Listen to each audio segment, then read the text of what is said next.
काफ़ी अच्छा लगता है जब हम लोग अपना लिस्ट देखें और उसमें हमको स्क्रॉल ना करना पड़े, सर्च ना करना पड़े। रेलवे में था, तो उसी के साथ मैंने इसकी तैयारी। क्या आपकी रणनीति रही कि आप इतना अच्छा रैंक सिक्योर कर पाए? किसी को अगर जॉब का ऑफर मिल रहा है, किसी को स्कूल में पढ़ाने का मौका मिल रहा है या किसी को कुछ और जॉब करने का मौका मिल रहा है, तो तैयारी के समय उनको ऐसा जॉब करना चाहिए कि नहीं करना चाहिए? आपने कौन-कौन सी किताबें, है ना, प्रयोग की शिक्षक भर्ती के लिए, कि कौन-सी सामग्री आपको ज़्यादा यूज़फुल लगी?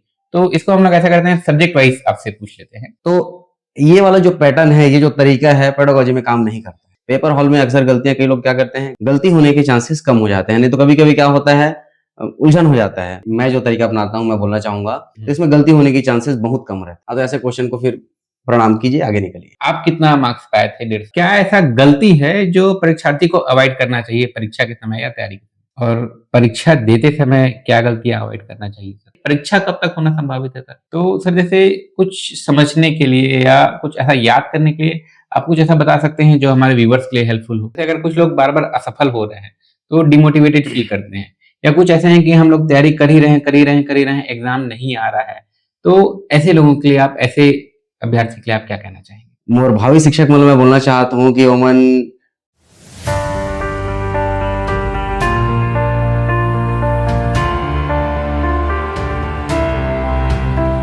नमस्कार साथियों, जैसा कि आप सभी जानते हैं, हम लोग छत्तीसगढ़ में शिक्षक भर्ती के रिगार्डिंग एक नया सीरीज चालू किए हैं, जिसमें हम लोग 2023 में चयनित ऐसे शिक्षक जो काफी अच्छा रैंक लाए हैं और अपना पद लिए हैं, उनको हम हमारे पॉडकास्ट सीरीज में बुला रहे हैं। तो आज के हमारे गेस्ट बहुत ज्यादा खास है, मेरे लिए तो ये पर्सनली भी खास है, क्योंकि ये उस स्कूल में टीचर हैं जिस स्कूल से मैं अपना 11वीं 12वीं का पढ़ाई किया हूँ। तो आज के हमारे जो गेस्ट हैं, सोनू साहू सर, मेरे काफी अच्छे मित्र भी हैं, और इनका रैंक मैं आपको बता दूं, वर्ग 2 में चौथा रैंक आया था, है ना। ये ऐसे अभी हमारे गेस्ट में पहले हैं जो सिंगल डिजिट रैंक लाए हैं। काफी अच्छा लगता है जब हम लोग अपना लिस्ट देखें और उसमें हमको स्क्रॉल ना करना पड़े, सर्च ना करना पड़े। वर्ग 3 में भी इनका 373 रैंक आया था, ये भी बहुत बढ़िया रैंक है ना।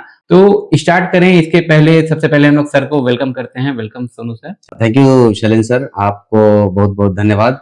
आपने इस पॉडकास्ट शो में मुझे बुलाया और एक मौका दिया कि मैं आपकी इस मन से, जो हमारे आने वाली पीढ़ी है जो शिक्षक बनना चाहती है, उनको एक संदेश मिल सके, तो इसके लिए उनकी तरफ से मैं आपको धन्यवाद दे रहा हूँ। धन्यवाद सर।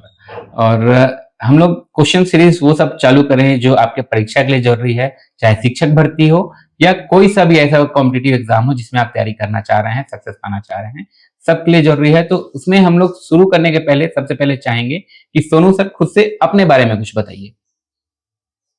मेरा नाम सोनू साहू है और मैं अभी वर्तमान में government multipurpose higher secondary school Ambikapur में पदस्थ हूँ। मैं भी एक सामान्य परिवार से आता हूँ और मेरा गांव अमनदुल्ला है। मैंने अपनी स्कूल वहीं से ही, अपने गांव से ही पूरा किया, गवर्नमेंट स्कूल से, और फिर गवर्नमेंट इंजीनियरिंग कॉलेज बिलासपुर से मैंने अपना ग्रेजुएशन पूरा किया। और अगर शिक्षक भर्ती के लिए देखा जाए तो मैंने डीएड किया है पंडित सुंदरलाल शर्मा यूनिवर्सिटी से। धन्यवाद सर। तो हम लोग क्वेश्चन चालू करें, इसलिए मैं आपसे सबसे पहले यही पूछूंगा कि हम लोग शिक्षक हैं, बहुत अच्छा पद है, और शिक्षक के लिए आपको प्रेरणा कहाँ से मिला कि आपको शिक्षक ही बनना चाहिए? प्रेरणा की बात करें तो प्रेरणा मुझे मेरे दोस्तों से मिला। वो लोग मुझे अक्सर बोलते थे कि मुझे किसी भी चीज को एक्सप्लेन करना बहुत अच्छे से आता है। खास तौर पे हम लोग जब किसी क्वेश्चन पे डिस्कस करते थे और उसको मैं उनको अच्छे से समझा लेता था, तो वो लोग मुझे बोलते थे कि आप एक बेहतर टीचर बन सकते हैं करके। तो वही बात मुझे अक्सर रिमाइंड होती थी। और एक चीज ये भी था कि मैं ऐसे प्रोफेशन में जाना चाहता था जहाँ पे समाज से एक जुड़ाव हो, मतलब डिपार्टमेंटल वर्क मत हो, समाज से जुड़ाव बना रहे, लोगों के साथ मिलना जुलना लगा रहे। तो ये प्लेटफॉर्म भी उसी के नजदीक था, तो मुझे इसलिए अच्छा लगता था। धन्यवाद सर। और मैं आपसे ये पूछना चाहूंगा कि जब आप तैयारी शुरू किए थे, तो उस वक्त आप कुछ तैयारी कर रहे थे या पढ़ाई कर रहे थे या कहीं जॉब में थे? देखिए सर, सबसे पहले अगर मैं अपने प्रारंभिक तैयारी की बात करूंगा तो वो तो थोड़ा पहले से ही मैंने तैयारी शुरू की थी। लेकिन जब टीचर के लिए वैकेंसी आया, उस टाइम पे मैं किसी और जॉब में पोस्टेड था, रेलवे में था, तो उसी के साथ मैंने इसकी तैयारी की थी। और इसमें आपके फैमिली वालों का, आपका फ्रेंड सर्कल का सपोर्ट कैसा रहा? फैमिली वालों का, घर परिवार का और दोस्तों का भरपूर समर्थन रहा। घर में खास तौर पे मेरी माँ का मुझे बहुत समर्थन मिला। हर चीज़ मुझे टाइम पे मिला, जो मुझे चाहिए था पढ़ाई लिखाई के लिए। और दोस्तों से भी मुझे बहुत ही मदद मिलता था। हम लोग साथ में पढ़ते लिखते थे, डिस्कशन करते थे।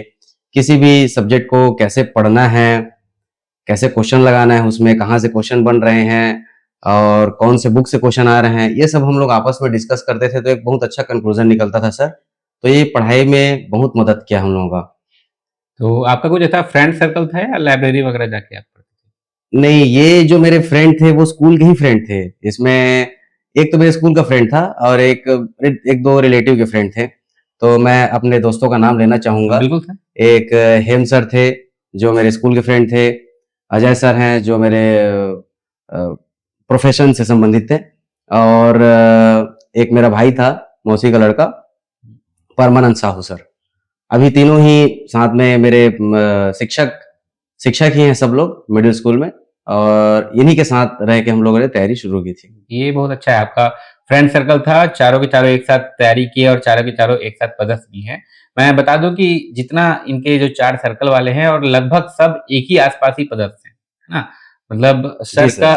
हाँ। हाँ, सर का अंबिकापुर में है और बाकी जो 3 सर हैं, है ना? हेम साहू सर और अजय गुप्ता सर और परमानंद साहू सर, तीनों लुंड्रा में पदस्थ हैं, आस ही पास है ना? 15-20 किलोमीटर में है। तो ऐसा बहुत अच्छा लगता है जो आपके जर्नी में साथ हैं, प्रोफेशन में भी साथ हैं, तो बहुत अच्छा लगता है। एक बार आप तैयारी ऐसा कीजिए कि आप अपने पसंद का जगह चूज़ कर सकें। अगला सबसे महत्वपूर्ण जो हमारे व्यूअर्स के लिए सबसे ज़्यादा महत्वपूर्ण प्रश्न हो सकता है कि आपने ऐसा क्या स्ट्रेटजी फॉलो किया, क्या आपकी रणनीति रही कि आप इतना अच्छा रैंक सिक्योर कर पाए? सर, पढ़ाई करने के लिए जो जैसे जिस पोस्ट का हम लोग तैयारी करना चाह रहे हैं, मेरे हिसाब से सभी शिक्षक की हम लोग बात कर रहे हैं, शिक्षक पद के लिए, तो उससे उसका जो सिलेबस है उसको हमें प्रिंट आउट निकाल के सामने टेबल पर रख लेना चाहिए। और सिलेबस से ही हमको कंप्लीट करना है उसको। आगे मतलब सिलेबस के बाहर हमको नहीं पढ़ना है। कोशिश करना है सिलेबस के दायरे में ही पढ़ें, क्योंकि हम लोग ऐसे पढ़ना चाहेंगे तो जनरल स्टडी तो बहुत सारा है, तो हम लोग ऐसे तैयारी नहीं कर सकते। हमको सिलेबस के साथ ही चलना पड़ेगा और उसी के अकॉर्डिंग पढ़ाई करना पड़ेगा। और एक निरंतरता चाहिए पढ़ाई में, जो सबसे जरूरी चीज है। आपको डेली पढ़ना है, आप टाइम बना लीजिए, भले जितना पढ़ना है उतना टाइम बना लीजिए, जितना आपको समय मिल रहा है, छोड़ना नहीं है। हो जाता है कभी किसी किसी दिन की हम लोग किसी दूसरे काम में बिजी हो गए, टाइम नहीं मिल पाया, तो अगले दिन जैसे टाइम मिल रहा है तो उस दिन पढ़ें। लेकिन कोशिश करें कि उस दिन भी, जिस दिन कुछ काम है, उस दिन भी थोड़ा सा कम से कम आप समय निकालें पढ़ने के लिए।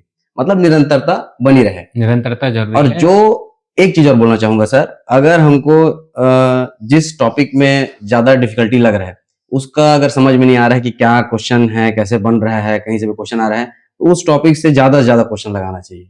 उसको सिलेबस को तो रखें साथ में, लेकिन उसमें क्वेश्चन को ज्यादा फोकस करना चाहिए। बढ़िया सर। और इसी में मैं, जैसे आपने विषय के बारे में बताया, तो मैं इसी से आपसे पूछता हूँ कि आपको कौन से विषय से कठिन लगे या फिर जो विषय आपको कठिन लगे उसको आपने कैसे हैंडल किया? बहुत ज्यादा कठिन लगने वाले तो इसमें विषय नहीं है सर, लेकिन फिर भी कुछ सब्जेक्ट किसी को कठिन लग सकता है। जो पहले नहीं पढ़े रहते हैं वो कठिन भी लगते हैं कभी कभी। और मेरे लिए जैसे कठिन सब्जेक्ट बोलूं तो मैं पहले कभी भी पेडागोजी को नहीं पढ़ा था, बाल विकास को, तो वो मुझे बहुत ही ज्यादा कठिन लगता था, नया सब्जेक्ट लगता था। तो मैंने उसके लिए क्या किया, सबसे पहले यूट्यूब में जाके एक हिमांशी मैम है, उनका क्लास देखा, मैराथन क्लास। इंग्लिश का पेडागोजी हुआ, मैथ्स का, हिंदी का और बाल विकास का तो अलग से देखा। तो मैराथन क्लास जब मैं 3-3, 4-4 घंटा का देखा तो मुझे एक आइडिया हो गया कि किस तरह से क्वेश्चंस इसमें आते हैं और उसको कैसे हल करने चाहिए। फिर उसके बाद में जब क्वेश्चन लगाता गया और नहीं बनता रहा क्वेश्चन, तो मैंने उस टॉपिक को और डिटेल में पढ़ा। जो कठिन सब्जेक्ट है उसको हम लोग को डिटेल में पढ़ना जरूरी है ना? और सीडीपी में एक प्रैक्टिस भी बहुत ज्यादा जरूरी होता है। जी सर, जी सर। और जैसे मैं आपसे ये पूछूं कि आपकी दिनचर्या कैसी थी? आप जॉब के साथ साथ तैयारी किए हैं, तो आप किस तरीके का दिनचर्या रखते थे कि आप पढ़ाई भी कर सके और अपने जॉब को भी मैनेज कर सके? जॉब जॉब जॉब करता था मैं, तो जॉब के बाद जो टाइम मिलता था, हम लोगों का जो भी शेड्यूल था जॉब का, उसके बाद जो भी मुझे टाइम मिलता था उसको मैं पूरा पूरा पढ़ाई में लगाता था सर। और फिर सिलेबस के हिसाब से मैं पढ़ते जाता था। तो जॉब के रिगार्डिंग मैं एक और बहुत महत्वपूर्ण सवाल आपसे पूछना चाहूंगा सर। अक्सर जो मेरे दोस्त हैं या जानकार हैं वो ऐसा पूछते हैं कि जैसे शिक्षक भर्ती का मैं तैयारी कर रहा हूँ, तो समय अभी कितना है ऐसा कुछ फिक्स भी नहीं हो पा रहा है। तो किसी को अगर जॉब का ऑफर मिल रहा है, किसी को स्कूल में पढ़ाने का मौका मिल रहा है या किसी को कुछ और जॉब करने का मौका मिल रहा है, तो तैयारी के समय उनको ऐसा जॉब करना चाहिए कि नहीं करना चाहिए? जॉब बिल्कुल कर सकते हैं सर, लेकिन ऐसा जॉब का चुनाव करना चाहिए जिसमें आपके पास कोई एकदम टारगेट पूरा करने वाला कोई जॉब ना हो, लोड ना हो, प्रेशर ना हो एकदम से कि मुझे अगर मैं इतने टाइम पे ये चीज नहीं कर पाया तो दिक्कत हो जाएगी, बॉस डांटेगा। मतलब हरासमेंट नहीं होना चाहिए उस जॉब में। तो आप अगर समय निकाल सकते हैं तो बिल्कुल जॉब करना चाहिए। मतलब जॉब के साथ अगर आप समय निकाल पा रहे हैं थोड़ा सा तो जॉब करना चाहिए, क्योंकि बहुत ज्यादा अंतर नहीं आता है। आप अगर घर में भी बैठे बैठे पढ़ाई करेंगे और कोई जॉब में रहते हुए भी तैयारी करेगा तो भी नंबर में कोई ज्यादा अंतर नहीं आता है। मेरा मानना यही है। सर खुद जॉब में रहते-रहते तैयारी किए हैं, रेलवे में थे और सर इतना अच्छा रैंक लाए हैं। तो सर आप लगभग कितने घंटे दिन में पढ़ते थे? दिन में लगभग, अगर मैं जॉब के रेलवे में जब जॉब कर रहा था उसके पहले की अगर बात करूं तो लगभग 8 से 10 घंटे मिनिमम तो पढ़ता था सर।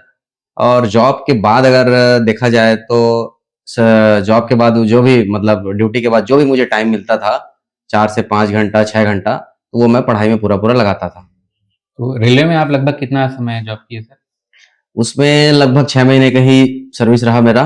बहुत लंबा समय नहीं निकला, क्योंकि उसी जैसे ही हम लोगों का रेलवे में हुआ उसके लगभग 2-3 महीने बाद वैकेंसी आ गई थी टीचर की। और जैसे क्या होता है कि अगर कोई किसी जॉब में है तो उसमें डिस्टर्ब हो जाते हैं या कोई पढ़ाई कर रहा है तो उसमें अलग-अलग डिस्ट्रैक्शन होता है। तो कंसिस्टेंट रहने के लिए, पढ़ाई में अपने कंसिस्टेंट रहने के लिए क्या करना चाहिए? आप अपना कंसिस्टेंसी कैसे बनाए रखें? अब किसी चीज को अगर पाना रहता है ना सर, तो उसके बारे में सोचना पड़ता है कि मुझे वो चीज चाहिए।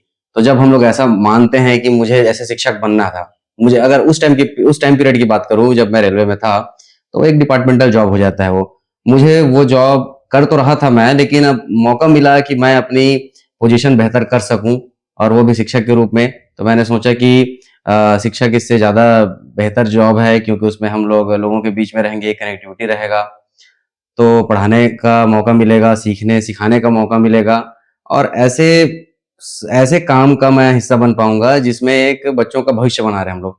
तो इसी से मुझे प्रेरणा मिलती थी तैयारी करने के लिए, और लगातार मैं पढ़ता था। सही सर। और जैसे हम लोग जब 2023 में तैयारी किए थे तो नोटिफिकेशन निकलने से और एग्जाम के होने तक से सिर्फ 1 महीने का हमको समय मिला था जिसमें हमको तैयारी करना था। लेकिन आपके अकॉर्डिंग जो शिक्षक भर्ती का सिलेबस है ना? अभी तो भले पैटर्न चेंज हो रहा है, लेकिन सब्जेक्ट्स तो लगभग वही हैं। तो आपके अकॉर्डिंग कितने महीने में कोई स्टूडेंट हैं जो बहुत अच्छे से तैयारी कर सकता है इसका? देखिए सर, अगर किसी का बेसिक अगर क्लियर है, अगर उसने बेसिक अच्छे से पढ़ा है, बेसिक कहने का मतलब मैथ्स का, अगर उसको गुणा भाग जोड़ घटाव शुरुआत का एकदम बढ़िया, पक्षांतर करना, ठीक है, ये सब अगर अच्छे से आता है तो अच्छा, ये इसको मैं बेसिक बोल रहा हूँ। और इंग्लिश में भी ऐसी बेसिक्स है कुछ कुछ शुरुआत का, जैसे नाउन हो गया, वर्ब हो ग्रामर गया, रूल्स ग्रामर का वगैरह? पोर्शन, तो ये सब बेसिक्स का पार्ट है। हिंदी में भी ऐसी है। तो बेसिक अगर क्लियर रहता है तो मेरे हिसाब से 6 महीना बहुत समय है सर तैयारी करने के लिए। हम लोग के समय अगर देखा जाए तो एक ये एडवांटेज हो गया कि जो सीजी टेट है या सी टेट है, उसका जो पैटर्न है, सिलेबस है, काफी हद तक सिमिलर था शिक्षक भर्ती से, है ना? लेकिन अब क्या है, पैटर्न में थोड़ा चेंज हो रहा है ना? जैसे कि अब हमारा सब्जेक्टिव नॉलेज शायद 60 मार्क्स का रहेगा। एग्जैक्ट तो अभी नहीं आया है न्यूज़पेपर में जो है उसके अकॉर्डिंग।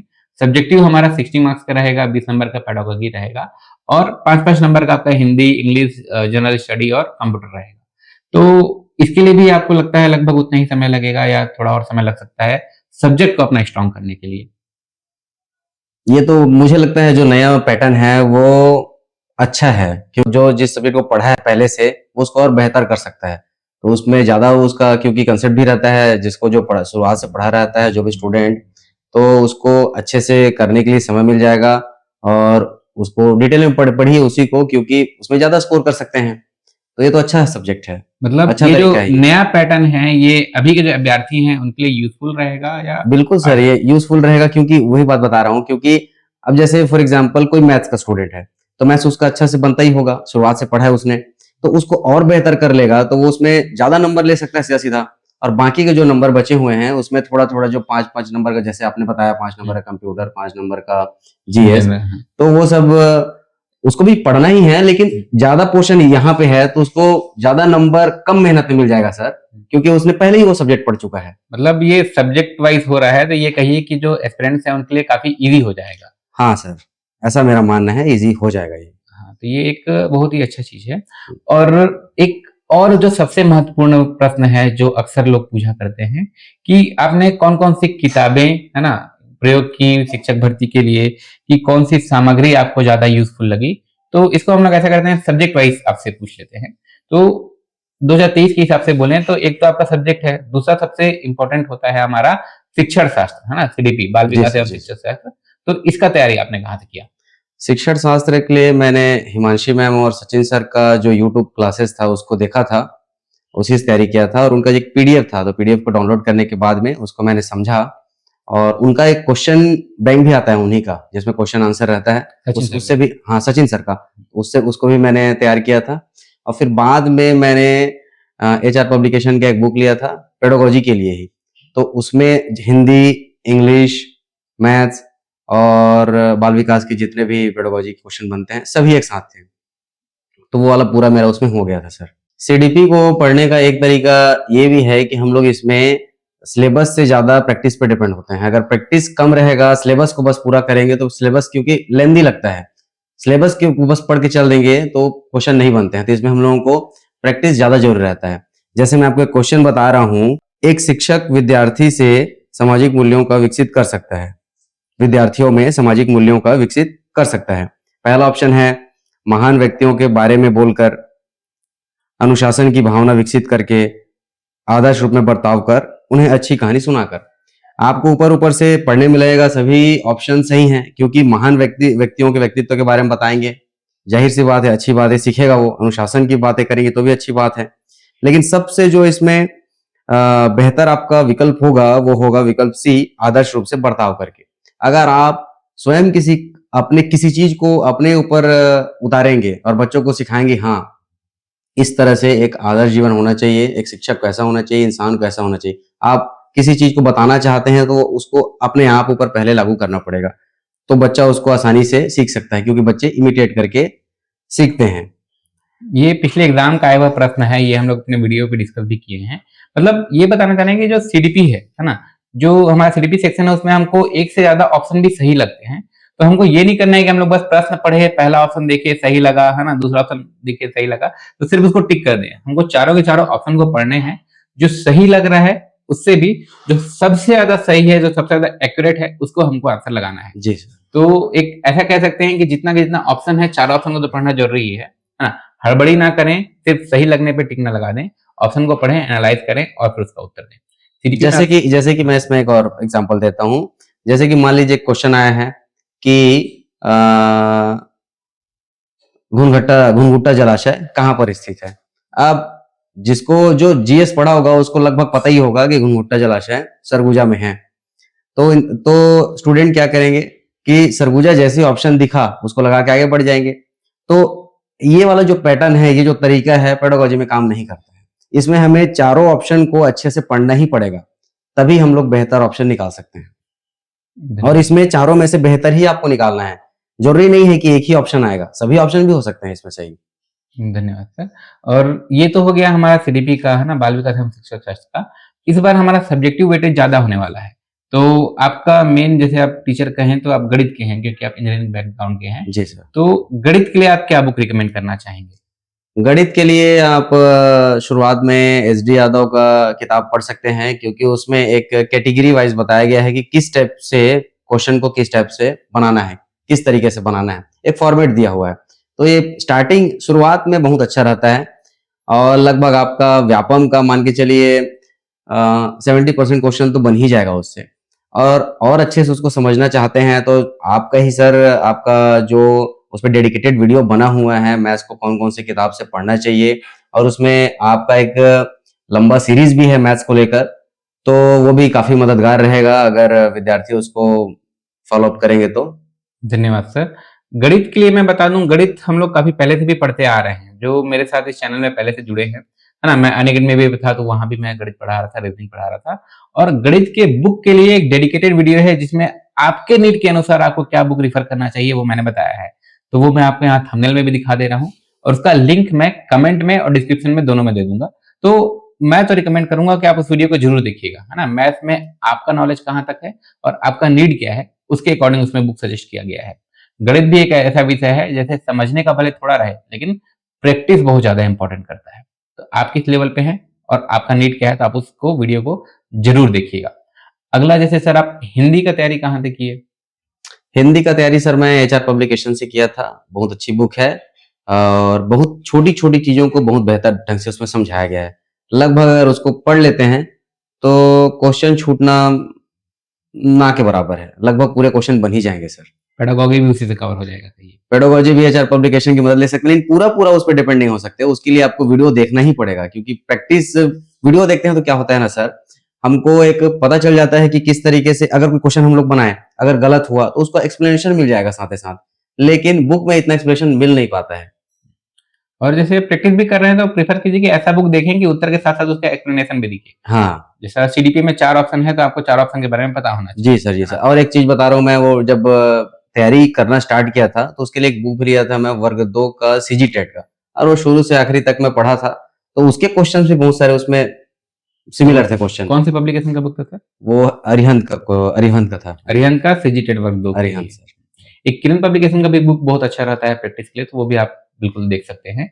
और जैसे नेक्स्ट सब्जेक्ट मैं आपसे पूछूं तो इंग्लिश का आपने तैयारी कहाँ से किया सर?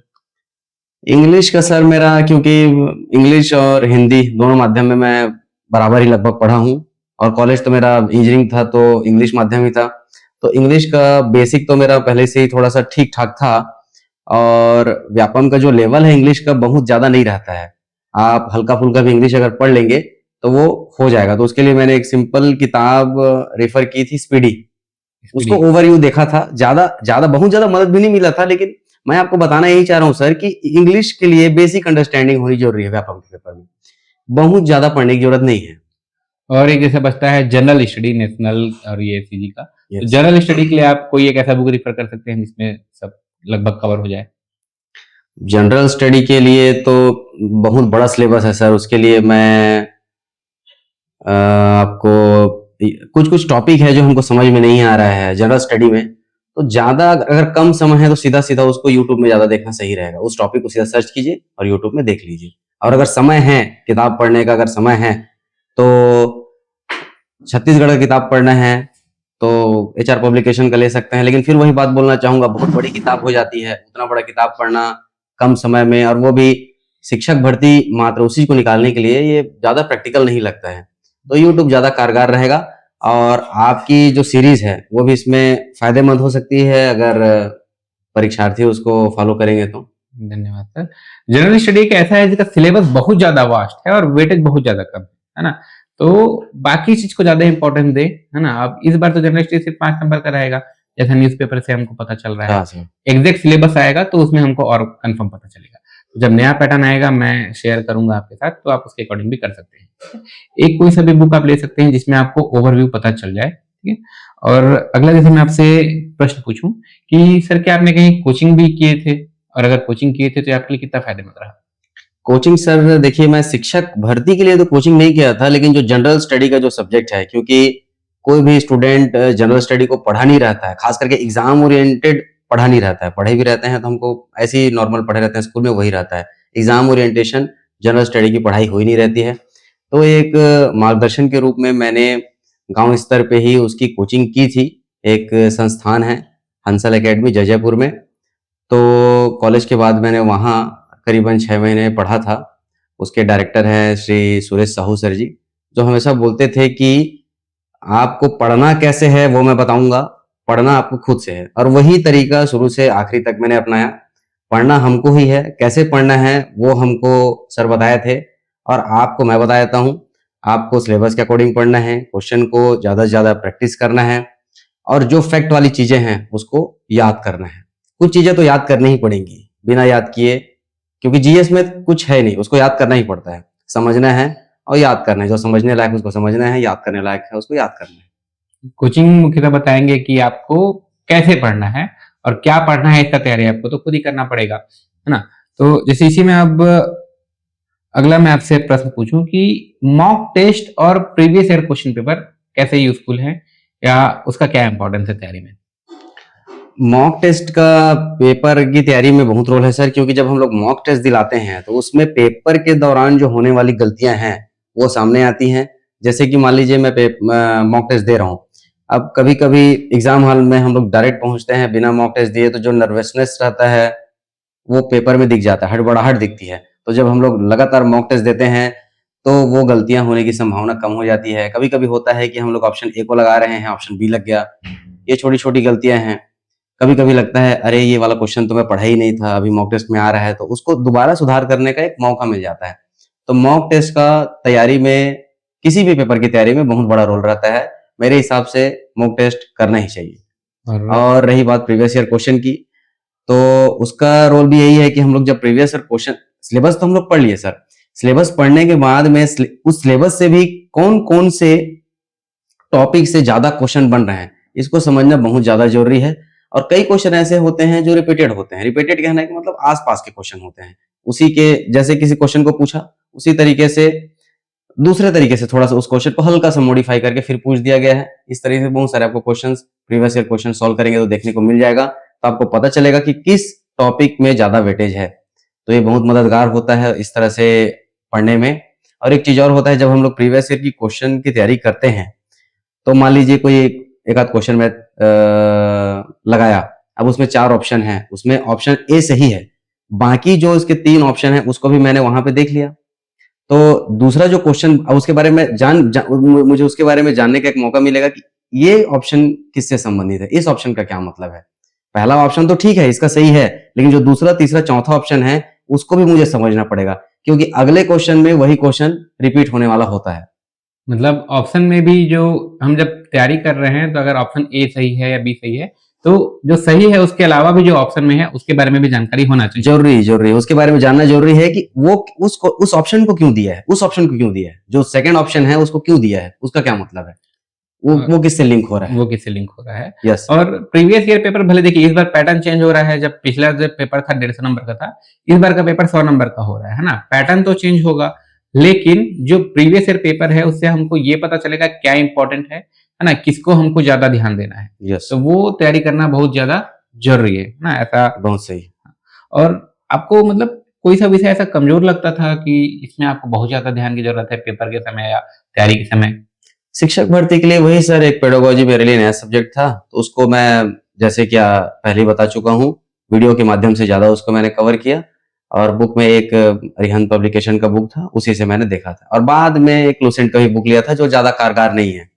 ये वीडियो लेक्चर्स हिमांशी मैम का और सचिन सर का भी आप देख सकते हैं, और उसके बाद में एक बुक रख सकते हैं अरिहंत पब्लिकेशन का। और मॉक टेस्ट वही पेपर जैसा ही होता है, तो मैं आपसे पेपर के लिए पूछूंगी, पेपर के दिन आपका अनुभव कैसा रहा? पेपर के दिन तो सर एक्साइटमेंट था कि पेपर है, आज अच्छे से बना के आना है और गलतियां कम से कम करनी है, हड़बड़ाहट में नहीं बनाना है, कॉन्फिडेंस होके जाना है कि पेपर मुझे बना के ही आना है, और भीड़ देख के घबराना नहीं है। कभी कभी हम लोग पेपर हॉल में जाते हैं, बहुत सारे कैंडिडेट्स आए होते हैं पेपर दिलाने के लिए, उनको देखते हैं, उनका नॉलेज देखते हैं, तो घबराहट हो जाती है कभी कभी। तो ऐसा नहीं करना है, और ज्यादा लोगों से बात भी नहीं करना है। पेपर हॉल में अक्सर गलतियां कई लोग क्या करते हैं, गए आपकी तैयारी कैसी है, आपने क्या सब्जेक्ट पढ़ा है, क्या छोड़ा है, कैसा पढ़े थे, ये सब जब बात करते हैं ना, तो कभी कभी ऐसी बातें पता चलती है जो उसने पढ़ी है और हमने नहीं पढ़ी, तो हम वहां पे एग्जाम हॉल में पहुंचने से पहले थोड़ा सा डर जाते हैं। तो ये ज्यादा बात वहां पे नहीं करनी चाहिए। और पेपर हॉल में जब हम लोग लिखना स्टार्ट करते हैं, हल करते हैं जब क्वेश्चन पेपर को, तो मेरे हिसाब से एक बार क्वेश्चन को हम लोग शुरू मतलब स्टार्ट किए, जो भी सब्जेक्ट अगर आपको अच्छा लग रहा है, अगर लग रहा है कि जिस सब्जेक्ट में आप अच्छा जानते हैं, ज्यादा अच्छा कर सकते हैं, उसको पहले बना लीजिए अगर बनाने का मन है तो। अदरवाइज शुरू से आखिरी तक एक राउंड जितना जितना बन रहा है, कम समय लगाते हो, ज्यादा समय नहीं देना है। पहले प्रयास में जितना समय लगना चाहिए नॉर्मल, मान लीजिए 30 सेकंड 40 सेकंड तक का, उतना लगाइए और क्वेश्चन करते हुए आखिरी तक निकल जाइए। अब जितना क्वेश्चन बना उतना रहने दीजिए, और दूसरे राउंड जब करेंगे शुरू से आखिरी तक का, तो जो क्वेश्चन बनने लायक फिर रहेगा उसको फिर अटेम्प्ट कर लीजिए, और लास्ट सबको फिर गोला कीजिए। एक साथ मिक्स करके नहीं करना चाहिए। और ए लगाया फिर ए उधर गोला किए, बी लगाया फिर बी गोला किए, ये सही नहीं होगा। और सर जैसे एक महत्वपूर्ण प्रश्न है, जैसे क्वेश्चन पेपर के रिगार्डिंग ही, तो इसमें 2 टाइप का अप्रोच होता है लोगों का, है ना? कि एक करते हैं कि आप प्रश्न पढ़े और साथ में गोला लगाते गए, प्रश्न पढ़े साथ में गोला लगाते गए।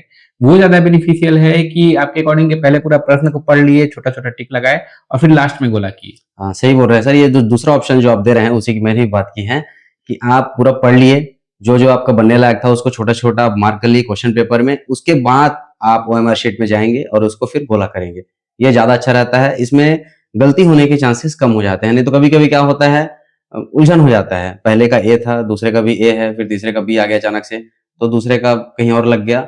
ये गलती हो जाता है। इसमें एग्जाम टाइम में लोगों को कंफ्यूजन होता है ना? कुछ लोग का ये तर्क होता है कि मैं जब लास्ट में एक साथ उत्तर लगाते जाऊँगा, तो एक आध क्वेश्चन आगे-पीछे हो गया तो पूरा सीरीज बिगड़ेगा। लेकिन ध्यान दीजिएगा कि जब आप पहले टिक लगाते जाएँगे, है ना? क्वेश्चन पेपर में टिक लगाइए, आंसर में नहीं। कुछ क्वेश्चन ऐसा हो सकता है जो आपको कंफ्यूज कर रहा हो, लेकिन आगे चल के किसी और प्रश्न में उसका कुछ हिंट मिल जाता है। हाँ, ऐसा होता है यहाँ ना? यहाँ पे सर मैं एक चीज बोलना चाहूंगा। जैसे आपने बोला कंफ्यूजन हो जाता है, एक आध तो अगर ऑर्डर हम लोग भूल गए, क्वेश्चन भूल गए तो ऑर्डर बिगड़ जाएगा। तो उसके लिए मैं जो तरीका अपनाता हूँ मैं बोलना चाहूंगा, आप जैसे क्वेश्चन पहला वाला पढ़े तो उसका जब आंसर लगाएंगे ना, तो पहले का जैसे ए है तो पहले का ए उसको मन में बोलिए या हल्का सा बोलिए, लेकिन उसको बोलना है, उसको अपने से बोलना है और बोल के लिखना है। उसको देख के नहीं लगाना है, देखना है और बोलना है, फिर गोला करना है। तो ऐसा करते हुए जब जाते हैं ना, तो देखते भी हैं, बोलते भी हैं, मन से बोलते हैं जो भी, तो इसमें गलती होने की चांसेस बहुत कम रहते हैं, और बहुत जैसे ज्यादा कम। मैं अपना पर्सनली बताऊं तो 5-5 का सेट में आप लगाइए, है ना? 5 क्वेश्चन को देखिएगा, उसमें अलग कलर से वैसे दिखता है ओएमआर शीट में। 5 क्वेश्चन को मिलाए, लगाए, लगाए, लगाए, फिर 5 क्वेश्चन को मिलाए, लगाए, ऐसा है ना? तो इसमें एक आसान हो जाता है कि ये नहीं कि पूरा 1 से लेके 100 तक को टिक लगाए, फिर 1 से लेके 100 तक कर रहे हैं। 5 लगाए, फिर 5 को देखिए लगाए, फिर थोड़ा रिलैक्स होके फिर 5 को देखिए, है ना? ये एक बहुत ज्यादा इंपॉर्टेंट हो जाता है और ध्यान रखना है, गलती करते-करते कभी-कभी हम सही प्रश्न को भी गलत कर डालते हैं। मान लीजिए कि हमको गोला लगाने में एक आध गलत भी हो गया, तो वहां पे एकदम ऐसा टेंशन में नहीं आ जाना है कि अब आगे क्या होगा, है जी ना? सर, सही इसमें बात क्या है, टेंशन में आ जाते हैं तो जो बहुत आसान प्रश्न हाँ, रहता है गलत उसको हो भी लोग जाता है गलत कर उसमें। देते हाँ, हैं। मैं समझ रहा हूँ सर। तो लेकिन एक बात ये है, और भी कई लोग क्या करते हैं, जैसे यहाँ हम लोग मल्टीपर्पज में है तो एग्जाम वहाँ लेते रहते हैं। तो एक बार मैं नोटिस किया था, एक बच्चा था पेपर दे रहा था, अब वो आखिरी का मुश्किल से 10 या 15 मिनट बचा है, तब गोला करने आ रहा है, हम्म, तो फिर उसमें हड़बड़ी होगा, हम्म, तो पूरा गलती होने का चांस है उसमें। तो कम से कम आप लास्ट में मिनिमम आधा घंटा बचा के रखिए, जितना बना है क्वेश्चन उतना बना के रखिए, फिर उसको गोला कीजिए आधा घंटे में। अब उसके बाद आपको लग रहा है कि और समय है, तो फिर जो बचे हुए क्वेश्चन हैं उसको आप अटेम्प्ट कर सकते हैं उसमें। शिक्षक पात्रता परीक्षा में तो नेगेटिव मार्किंग नहीं रहता है, लेकिन शिक्षक भर्ती में नेगेटिव मार्किंग रहता है। तो इसमें हम लोग को सबको तो नहीं लगाना है गोला, है ना? एक कैलकुलेटिव सा रिस्क लेना है। तो सर ने जैसा बताया कि आप अपना आधा घंटा को समय को तो बचा के रखिए, आधा घंटा का समय गोला करने के लिए, और उसके बाद जिस प्रश्नों को आपने हल नहीं किया है उसको अटेम्प्ट कीजिए एक बार पहले। मेरे अकॉर्डिंग सर कि पहले देख लेना चाहिए कि आप लगभग कितना नंबर पा रहे हैं, है ना? उस हिसाब से हमको रिस्क लेना चाहिए कि नहीं लेना चाहिए सर, मतलब पेपर में कुछ जितना बनना था बन गया, जितना मेरा सिर्फ बनना है बन गया। उसके बाद क्या हमको कुछ ऐसे क्वेश्चन भी अटेम्प्ट करने चाहिए जो हमको दिख ही नहीं रहा है कि लगाएं इसमें या सर जैसे हम लोग पहले जितना बनाना था अपने से, जिसमें हम लोग 100% कॉन्फिडेंस है कि क्वेश्चन सही है, उसको बना लिए। अब उसके बाद में हमें कुछ क्वेश्चंस ऐसे रहते हैं जिसमें हम लोग थोड़ा कंफ्यूजन रहते हैं कि ए होगा कि बी होगा, 50-50 का चांस होता है। ऐसे क्वेश्चंस को भी हमको जो लग रहा है, जो सही लग रहा है, ये ऑप्शन हो सकता है, ऑप्शन ए हो सकता है, ऑप्शन बी जो भी, तो उसको लगाना चाहिए। अगर हमें मतलब चारों में से चारों ऑप्शन नहीं पता तब तो छोड़ देना चाहिए। लेकिन अगर चारों में से अगर 2 ऑप्शन हमको पता है, 50-50 का केस है, तो लगाना चाहिए। और ज्यादा ही अगर 4 में से अगर 2 ऑप्शन आप एलिमिनेट कर चुके हैं, 2 बचा है, तब तो मैं बोल दिया आपको। अगर एक भी एलिमिनेट कर चुके हैं और 3 ऑप्शन में आपको कंफ्यूजन है, तो भी आप रिस्क ले सकते हैं। ऐसा नहीं है नहीं ले सकते। आप अपने क्वेश्चन को देखिए कितना बनाए हैं, बहुत कम लग रहा है, तो ऐसे क्वेश्चंस को भी मतलब ये कैलकुलेटिव रिस्क बहुत ज्यादा भी नहीं बनाना है, लेकिन कुछ क्वेश्चन को बना सकते हैं जिससे आपको लगेगा कि ये क्वेश्चन फेमिलियर है, मैं कहीं ना कहीं इसको पढ़ा हूँ, लग रहा है बार बार लग रहा है कि नहीं मैं इसको जान रहा हूँ, पढ़ा हूँ। ऐसे क्वेश्चन को थोड़ा सा रिस्क ले सकते हैं। नेगेटिव मार्किंग है तो देख के रिस्क लेना है, देख के लेना है, लेकिन एकदम नया क्वेश्चन मिल रहा है, एकदम नया क्वेश्चन पहली बार देख रहा है, अब ऐसे क्वेश्चन को फिर प्रणाम कीजिए, आगे निकलिए। तो इस बार तो कट ऑफ भी ज्यादा ही जाएगा मुझे लग रहा है। सर आप कितना मार्क्स पाए थे 150 में जब मेरा सर लगभग 111 था, 111 नंबर आया था। और इस बार का कंपटीशन भी आपको लगता है सर टफ होगा अच्छा खासा? अब टफ तो हमेशा रहता है सर, टफ इजी का बात नहीं है। जितना टफ रहेगा उतना कट ऑफ कम होता है, इजी होने से कट ऑफ ज्यादा होता है। तो इसमें एकदम पैनिक नहीं करना है कि क्वेश्चन इजी आ गया है तो कट ऑफ बहुत ज्यादा हाई जाएगा, या टफ है तो बहुत ज्यादा कम होगा। वो अपने अपने लेवल मेंटेन करके वो रखता है। आप जितना जान रहे हैं उतना बनाइए, और एक जैसे आपने कहा कैलकुलेटेड रिस्क लेके आप चलिए, जितने में आपको सिलेक्शन हो जाए। सर जैसे परीक्षा के लिए आप क्या ऐसा एडवाइस करेंगे, या क्या ऐसा गलती है जो परीक्षार्थी को अवॉइड करना चाहिए परीक्षा के समय या तैयारी के समय? परीक्षा के समय या परीक्षा के दौरान उन दिनों में जब तैयारी हम लोग करते रहते हैं तो ज़्यादा भाग-दौड़ नहीं करना चाहिए, इधर-उधर घूमना-फिरना अवॉइड करना चाहिए। पता चल रहा है कि 2 दिन बाद एग्ज़ाम है और आज पार्टी में गया है कोई, रिश्तेदारों के यहाँ शादी में घूम रहा है। तो ये सब अवॉइड करना चाहिए, पूरा डेडिकेशन पढ़ाई पे लगाना चाहिए। जितना पढ़े हैं उसका 1 हफ्ते 5 दिन 6 दिन पढ़िए, फिर उसको एक बार रिवाइज़ कर लीजिए हल्का-फुल्का, और ज़्यादा से ज़्यादा समय पढ़ाई पे ही लगाना चाहिए। अनावश्यक रूप से टाइम को खराब नहीं करना चाहिए। और परीक्षा देते समय क्या गलतियां अवॉइड करना चाहिए सर? परीक्षा देते समय इसको मैं पहले ही बताया सर कि वही परीक्षा हॉल में जब हम लोग जाते हैं स्टार्टिंग में, तो ज़्यादा लोगों से इंटरेक्ट नहीं करना चाहिए हम लोगों को। बहुत लोगों से अपना तैयारी आप किए हैं उसमें कॉन्फिडेंस रहिए कि मैं अच्छे से तैयारी किया हूँ, अच्छा बनाऊँगा। और एग्ज़ाम हॉल में जब आएँगे, पेपर आपको मिला, क्वेश्चन पेपर मिला, ओएमआर शीट मिला, उसको अच्छे से भर लिए अपना डिटेल्स को बिना हड़बड़ी के। उसके बाद में अगर कोई गोला लगाते समय, ओएमआर शीट में मार्किंग करते समय एक आध क्वेश्चन गलत हो भी जाता है, तो आपको हड़बड़ाना नहीं है, अपना मानसिक संतुलन बनाए रखना है, और एक पूरा जोश शुरू से आखिरी तक बना के रखते हुए सभी क्वेश्चंस को हल करना है। मन को शांत रखना है। मन को शांत रखना है। हाँ। एक सलाह मैं और देना चाहूंगा इसमें कि जब हम लोग क्वेश्चन को पढ़ते हैं तो बहुत ध्यान से पढ़ना चाहिए। कभी-कभी क्वेश्चन में पूछा कुछ और रहता है, जैसे कि बता रहा हूँ, क्वेश्चन में पूछा है फॉर एग्जांपल, इनमें से कौन सी छत्तीसगढ़ का जलाशय नहीं है, और हम लोग है समझ लिए। तो ये है और नहीं वाला जो कंफ्यूजन होता है ना, इसके लिए सबसे अच्छा ऑप्शन ये है कि हम लोग उसको उस शब्द को नहीं वाला जो रहेगा उसको गोला घेर लेंगे। प्रश्न में जहाँ नहीं लिखा है हाँ, उसको गोला तो गोला कर देंगे। गोला करने के बाद उसको आसान हो जाता है समझना। ऑप्शन में भी कभी-कभी नहीं है, नहीं लिख देता है ना, ऊपर में भी नहीं है, तो ये ज्यादा कंफ्यूजन होता है। और सिंपल ऊपर में नहीं है बोला है और नीचे में 4 ऑप्शन है, तब काट लेंगे। लेकिन ऊपर में नहीं है और नीचे में भी नहीं है, तब ज्यादा कंफ्यूजन होता है, इसीलिए उसको गोला कर लेंगे। और दूसरा, अगर क्वेश्चन गलत हो भी जाता है काट क्वेश्चन, तो आपको बहुत ज्यादा हड़बड़ाना नहीं है, बाकी क्वेश्चन को अच्छे से करना है।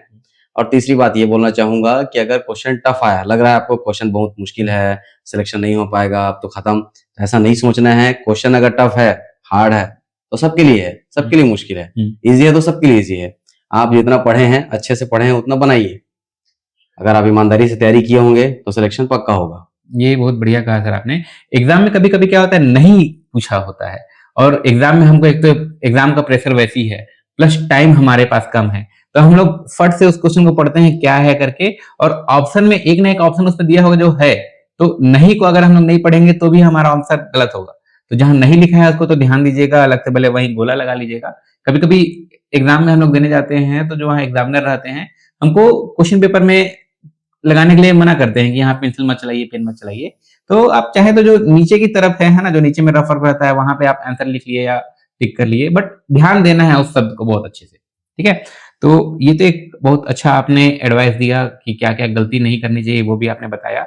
और एक बहुत महत्वपूर्ण प्रश्न जो काफी सारे लोग जानना चाहते हैं, फिक्स तो नहीं बता सकते, लेकिन ये आप बता सकते हैं कि परीक्षा कब तक होना संभावित है सर?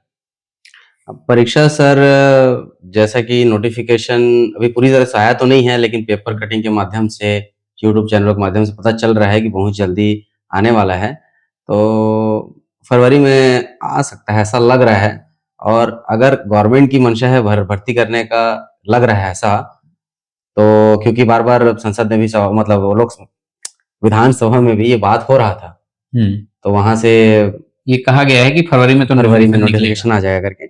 तो ये संभावना वही है, फरवरी में आएगा। तो फिर इसको नए सत्र में वही कोशिश करेंगे कि जो भी शिक्षक हैं उनको भर्ती दिया जाए, नए सत्र से आ सके, तभी उसका कुछ मतलब निकलेगा। एक बार और बोलना चाहूंगा सर, देखिए हम लोग हमेशा नोटिफिकेशन की बात करते हैं, नोटिफिकेशन आएगा तो तैयारी स्टार्ट करूंगा या तैयारी स्टार्ट करूंगी, तो ये गलत हो जाता है। अब मुझे ये बताइए, जैसे मैं तैयारी कर रहा हूँ, अगर मान लीजिए अगले महीने सरप्राइजिंग अचानक से अगले महीने आ गया नोटिफिकेशन, जैसे हम तो लोग क्या हम लोग उसके लिए प्रिपेयर हो पाएंगे? अगर तैयारी वैसा मान के नहीं चलेंगे कि कभी भी नोटिफिकेशन आए, तैयार नहीं हो पाएंगे। तो हमको मान के चलना है कि नोटिफिकेशन कभी भी आए, कल आए चाहे परसों आए, हम उसके लिए तैयार होना है। तो हम लोग अपना पढ़ाई हमेशा उसी रफ्तार से रखेंगे कि नोटिफिकेशन आने ही वाला है, कब आ रहा है नहीं आ रहा उससे मतलब नहीं। हमको अगर बनना है शिक्षक तो पढ़ना तो पड़ेगा ही। अगर अभी आप ज्यादा मेहनत करेंगे तो बाद में कम मेहनत करना पड़ेगा, रिवीजन करना पड़ेगा सिर्फ, और बात के भरोसे रहेंगे तो फिर कुछ नहीं हो पाएगा। तो तैयारी हमेशा बना के रखनी चाहिए। जल्द ही एग्जाम होने वाला है ये मान के चलना हाँ। है। और अभी तो अब फिक्स भी है ना, कि कैसा भी हो एग्जाम तो जल्दी अब आएगा ही आएगा। ठीक है। तो सर जैसे कुछ समझने के लिए या कुछ ऐसा याद करने के लिए आप कुछ ऐसा बता सकते हैं जो हमारे व्यूवर्स के लिए हेल्पफुल हो?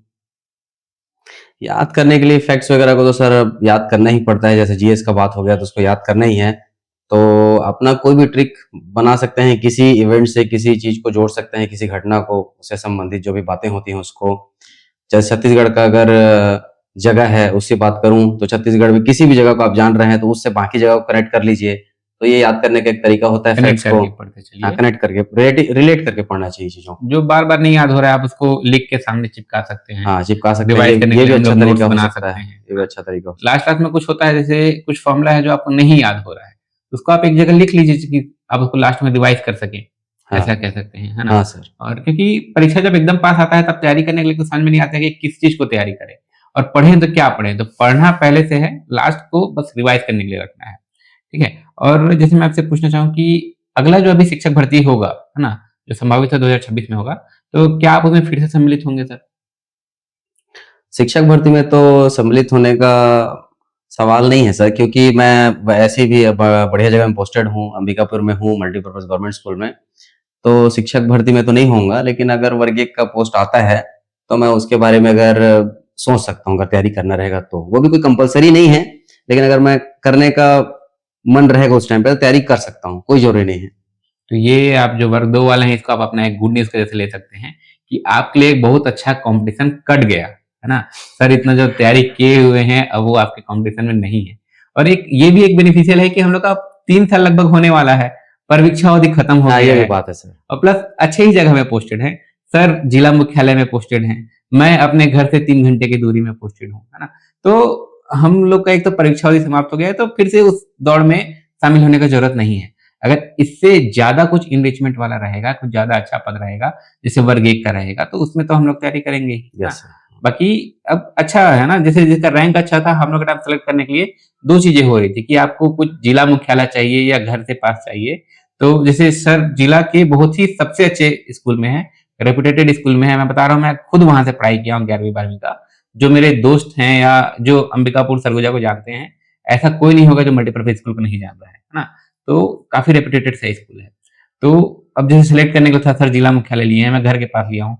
तो जो अपने जगह से सेटिस्फाइड हैं, मुझे तो नहीं लगता है कि वो फिर से शिक्षक भर्ती की तैयारी करेंगे, क्योंकि 3 साल का परीक्षा अवधि समाप्त कर देना एक, है ना, एक अच्छा चीज है जो अपने खत्म आप में हो एक चुका है, उपलब्धि है। उपलब्धि है। जी सर। सक्सेसफुली इसको समाप्त करना, फिर हमारा इंक्रीमेंट भी हो जाएगा। तो फिर क्यों हम लोग फिर से अपना जॉब को 3 साल पीछे लेके जाएंगे? सीनियरिटी वगैरह भी उसमें इशू हो जाता है सर। हाँ। और सर जैसे मैं आपसे पूछना चाहूँ कि शिक्षक भर्ती का तो पूछ लिया, कि आप क्या किसी और परीक्षा की तैयारी कर रहे हो सर अभी? अभी मैं किसी डेडिकेटेड एग्जाम की तैयारी नहीं कर रहा हूँ सर, लेकिन ऐसी मोटिवेशनल कुछ भी किताबें रहता है, साहित्यिक बुकें, वो पढ़ लेता हूँ। जब पढ़ने मतलब पढ़ना मेरी हैबिट है एक तरह से, तो जब भी मुझे समय मिलता है कुछ पढ़ने का, बेहतर कुछ पढ़ना, उसको अपने लाइफ में इम्प्लीमेंट करना, तो मैं वो सब अप्लाई करता रहता हूँ सर। बढ़िया सर, पढ़ने का हैबिट तो बहुत अच्छा है ही। तो शिक्षक भर्ती के अलावा जैसे मैं आपसे अगर पूछता हूँ, आप बुक पढ़ने के शौकीन हैं, तो कोई एक ऐसा बुक आप सजेस्ट करेंगे सर जो शिक्षार्थी को पढ़ना ही चाहिए? इसमें एक ही बुक बताऊंगा सर मैं, जो खास बुक मुझे लगा, जो विद्यार्थी के लिए जरूरी है। एक बुक आती है, टाइम मैनेजमेंट की बुक है, बाय सुधीर दीक्षित, डॉक्टर सुधीर दीक्षित। बहुत अच्छी किताब है, उसको एक बार सभी विद्यार्थियों को जो खास करके परीक्षा की तैयारी कर रहे हैं उनको पढ़ना ही चाहिए, क्योंकि उसमें टाइम का जो बेहतर यूटिलाइजेशन है उसको हम लोग सीख पाते हैं। टाइम तो सबसे ज्यादा महत्वपूर्ण है ही, कितना भी मिले कमी है ना? उसको कैसे यूज करना है आपके लिए, time management by Sudhir Dikshit, बहुत बेहतरीन किताब है, ध्यान दीजिएगा। मैं भी इसको आपने पढ़ा होगा सर इसको? हाँ मैं भी पढ़ा हूँ। मैं बहुत बेहतरीन बेहतरीन ट्रिक दिया है कि आपको अपना टाइम कैसे बचाना है। जो काम आप किसी को डेलीगेट कर सकते हैं उस काम को डेलीगेट कर लीजिए, है ना? मतलब जिसको दूसरे को सौंप सकते हैं उसको दूसरे को सौंप दीजिए। आपको काम कैसे बचाना है उसके लिए आपको अलग अलग ट्रिक जैसा दिया हुआ है, बोलिए मैथड दिया हुआ है। तो इस बुक को तो आप जरूर पढ़िएगा, है ना, इजिली अवेलेबल हो जाता है अमेजन फ्लिपकार्ट पे भी, जरूर पढ़िएगा इसको। और सर से मैं आपसे पूछूं कि अब लगभग 2.5 साल हो गया हम लोगों को जॉब करते हुए, तो सरकारी शिक्षक के रूप में आपका 2.5 साल का अनुभव कैसा रहा? अनुभव बहुत अच्छा रहा। शुरुआत में तो थोड़ी-सी नए जगह में अपने आप को नए माहौल में ढाल पाना थोड़ा मुश्किल हो रहा था बच्चों के बीच में, क्योंकि ऐसा एक्सपीरियंस था नहीं। कुछ बच्चों को पढ़ाना अलग बात है, और मैं जहाँ पढ़ाता हूँ वहाँ पे आप सर जान रहे होंगे बहुत बहुत ज़्यादा स्टूडेंट रहते हैं। एक-एक क्लास में 60, 65, 70 बच्चों को पढ़ाना थोड़ा-सा चैलेंजिंग रहता है, लेकिन अच्छा भी लगता है। शुरू-शुरू दिक्कत हुआ, अब तो आसान हो गया है। तो अच्छा लगता है सर पढ़ाना बच्चों के साथ। मैं बता दूं सर के एक क्लास में जितने स्टूडेंट हैं उतना हम लोग के टोटल स्कूल में नहीं है। मेरे स्कूल में अभी 30 बच्चे हैं, 6वीं 7वीं 8वीं तीनों मिलाकर। सर की एक क्लास में मिनिमम से मिनिमम 65 होंगी, है ना। मैं जान रहा हूँ, मैं खुद वहां से पढ़ा हूँ। उतना अच्छा है कि अगर और भी स्कूल है वहां पे, लेकिन मतलब सक्षम होने के बाद भी, और गवर्नमेंट स्कूल ही इतना अच्छा है कि आदमी उसको दूसरे किसी को ज्यादा सोचेगा ही नहीं, है ना। तो ये एक बहुत अच्छा चीज है। दूसरा चीज जैसे मैं आपसे पूछना चाहूंगा सर कि शिक्षक के रूप में या जो आपके नए शिक्षार्थी हैं उनके लिए आपका सबसे बड़ा चुनौती क्या रहा है इस पद पे आने के बाद? तैयारी कर अच्छा, पद पे आने के बाद। पद क्या है, पद पे आने के बाद सर वही नई चीज़ों को जानना, उसको समझना थोड़ा-सा मुश्किल रहता था स्टार्टिंग में, अब आसान लगने लगा है। नई-नई चीज़ें थी, नए-नए सीखने को मिला, तो स्टार्टिंग में थोड़ा कठिनाई हुआ, कैसे बच्चों को एक साथ सँभालना है, उनको कैसे डिसिप्लिन करना है, टाइम पे उनका सिलेबस कंप्लीट करना है, डिसिप्लिन में भी रखना है बच्चों को, मैनर्स सिखाना है, और एक तरफ से ये ऑफ़िस वाला काम हो जाता है कि हमको पेपर वर्क करना है, गैर शैक्षणिक काम भी गैर शैक्षणिक काम जिसको बोल सकते हैं, ये सबको ही पूरा करना पड़ता है सर, और आपको इस टाइम पे। जॉब का, शिक्षक पद का सबसे अच्छा हिस्सा कौन सा लगता है? मुझे बच्चों के साथ जो पढ़ाने का मेरा जो अनुभव है ना, मुझे बहुत अच्छा लगता है। बच्चे जो जानना चाहते हैं जो चीज़ों को, जो एक्सपेक्ट करते हैं एक टीचर से, उसको जब मैं उनको बेहतर ढंग से बताता हूँ ना, तो मुझे बहुत शांति मिलता है कि मैं उनको उनकी जिज्ञासा को शांत कर रहा हूँ कर करके। पा रहा हूँ। मतलब बहुत ज़्यादा तसल्ली मिलता है मेरे को जब मैं उनको बताता हूँ उसको जिसको वो लोग जानना चाहते हैं। और जब कोई बच्चा पूछता है कि ये कैसे होगा, तो वो तो ये और बहुत अच्छा अच्छा लगता है, लगता है मतलब मेरे को। बच्चा पूछ रहा है, मतलब बच्चा समझ बहुत रहा बहुत अच्छा लगता है सर, है ना। बहुत अच्छा। ये टू वे इंटरेक्शन हो तो हाँ। सच में बहुत अच्छा लगता ही है। और जैसे मैं आपसे ये पूछना चाहूँ कि क्योंकि जो अभी देखिए आज के टाइम पे कोई किसी से सब अपने आप को होशियार समझते हैं ना, लेकिन वहाँ पे ऐसे हैं कि बच्चे आपसे सीखना चाहते हैं, बेहतर से बेहतर जानना चाहते हैं, और आप उनको जैसा सिखाएँगे वैसे ही सीखेंगे। तो उनको एकदम संतुष्ट करना, बताना कोई चीज़ को बहुत अच्छा लगता है। और किसी के मन में डाउट तभी आता है जब वो सीखने का प्रयास करे, हाँ, है ना। तो इसलिए मैं हमेशा कहता हूँ कि जो भी आपका डाउट है उसको आप पहले क्लियर करके रख लीजिए, एग्जाम के लिए बचा के मत रखिए, है ना। तो अगर आपको किसी भी टॉपिक पे, चाहे गणित का होगा या इस संबंधी, शिक्षक संबंधी कुछ भी होगा, तो आप मेरे को कमेंट बॉक्स में भी पूछ सकते हैं। जितना मेरा हो पाएगा मैं पूरा बता पाऊंगा। सर से भी मैं रिक्वेस्ट करूंगा कि अगर कुछ ऐसा कमेंट आता है, कुछ ऐसा डाउट आता है, बिल्कुल तो सर। आप उसको रिस्पॉन्ड कीजिएगा यहाँ भी। और एक मैं आपसे पूछना चाहूंगा सर, जैसे जो आज आप अब जो तैयारी करना चाह रहे हैं शिक्षक भर्ती के लिए, इनके लिए आपका क्या सुझाव है? अ, बढ़िया लगन के साथ और टाइम को मैनेज करते हुए लगातार तैयारी में लगे रहना चाहिए, जुटे रहना चाहिए, और ऐसा नहीं सोचना चाहिए कि जब नोटिफ़िकेशन आएगा एग्ज़ाम का तभी मैं तैयारी शुरू करूँगा। तैयारी हमेशा से होती है, लगातार होती है। ऐसा नहीं है कि एक टाइम पीरियड पे किए फिर खत्म। लगातार करते रहिए जब तक कि सफलता नहीं मिलती है, और अगर किसी साथी का कभी एग्ज़ाम में कुछ नंबर से कम हो भी जाता है, तो भी लगे रहना है, जब तक कि सफल नहीं होना है। वही मैं पूछना चाह रहा था अगला, पर जैसे अगर कुछ लोग बार बार असफल हो रहे हैं तो डिमोटिवेटेड फील करते हैं, या कुछ ऐसे हैं कि हम लोग तैयारी कर ही रहे हैं, कर ही रहे हैं, कर ही रहे हैं, एग्जाम नहीं आ रहा है, तो ऐसे लोगों के लिए आप, ऐसे अभ्यर्थी के लिए आप क्या कहना चाहेंगे? तैयारी अगर कर रहे हैं सर, जैसे कि एक बच्चा जब चलना सीखता है तो उसके पहले कई बार गिरता है। अगर वो गिरने के डर से चलना छोड़ देगा तो कभी चलना ही नहीं सीखेगा। तो अगर हम लोग किसी चीज़ को कोशिश कर रहे हैं पाने का, तो उसमें सफलता हो जाती है। संभावना है, सफलता असफलता होने की संभावना है उसमें, और सफलता तो मिलेगी ही एक दिन। लेकिन शुरुआत में असफलता हो जाती है, तो उसको एक चुनौती के रूप में लेना है, और उससे कुछ सीखना है कि क्यों गलती हुआ, क्या उसको सुधार कर सकते हैं, और आगे बढ़ना चाहिए। हाँ, धन्यवाद सर। और आपको क्या लगता है कि कौन सा ऐसा आदत है जो सफल होने में हमको बहुत मदद करता है? सबसे ज्यादा महत्व? सबसे अच्छी आदत तो यह है कि पढ़ने की आदत होनी चाहिए, लगातार पढ़ना चाहिए और अच्छे अच्छे सोर्सेस से पढ़ना चाहिए, जैसे कि हम लोगों ने पहले से डिस्कस किया हुआ है, वही चीज़ है सर। और सर जैसे एक जो किताब के लिए हो गया, मटेरियल के लिए अगर हो गया, तो और भी मैं सर से डिस्कस करके और भी जो ऐसे अच्छे-अच्छे रैंक वाले सर से डिस्कस करके एक डेडिकेटेड वीडियो बना लेंगे। उसमें और भी जो बुक है, मटेरियल है, कहाँ से मिलेगा, सब डिस्कस कर लेंगे। और मैं अंत में आपसे कहना चाहूँगा सर कि जितने भी हमारे अभ्यर्थी हैं, जितने भी हमारे दर्शक हैं, इनके लिए आप कुछ मोटिवेशनल या कुछ ऐसा अंत में संदेश देते जाएँ। लेकिन एक रिक्वेस्ट भी करूँगा सर कि अब मेरा तो छत्तीसगढ़ी में बातचीत उतना फ्लुएंट नहीं है, जितना आपका है, बड़ा प्यारा भी लगता है ना? मैं थोड़ा उतना फ्लुएंट नहीं हूँ, नहीं तो हमारा सीरीज़ पूरा छत्तीसगढ़ी में करते। लेकिन आपसे रिक्वेस्ट करूँगा कि आप अंत में कुछ छत्तीसगढ़ी में ही बात करके कुछ ऐसा मोटिवेशनल सा संदेश दें हमारे दर्शकों के लिए, साथियों के लिए, कि लगभग तो हमारे साथी ही हैं, बीएड, डीएड वाले हैं जो तैयारी कर रहे हैं, है ना? तो कुछ संदेश दीजिए आप अपना, लेकिन प्लीज़ छत्तीसगढ़ी में। ठीक है, प्रयास करता हूँ सर। मैं ये बोलना चाहूँगा, मोर भावी शिक्षक मन मैं बोलना चाहता हूँ कि ओमन अपन जी जान से तैयारी कराए, ऐसा सोच के तैयारी कराए कि इस बार हमन ला पोस्ट लेना है, शिक्षक बनना है और सेवा देना है, लइका मन ला अच्छा से पढ़ाना है। और फील कराए वो चीज़ ला, पहले से फील कराए कि हमन ला स्कूल में जाबो त ऐसे पढ़ाबो, तो जब वो चीज़ ला फील करथन तब कुछ चीज़ ला पाए के इच्छा होथे, तो ओकर लिए हमन काम करथन, तो ये बहुत मददगार साबित हो सकत है। और नोटिफिकेशन वगैरह के चक्कर में मत रहिए, अपन तैयारी लगातार करत रहा, निरंतर रूप से तैयारी में लगे रहा, सफलता जरूर मिली।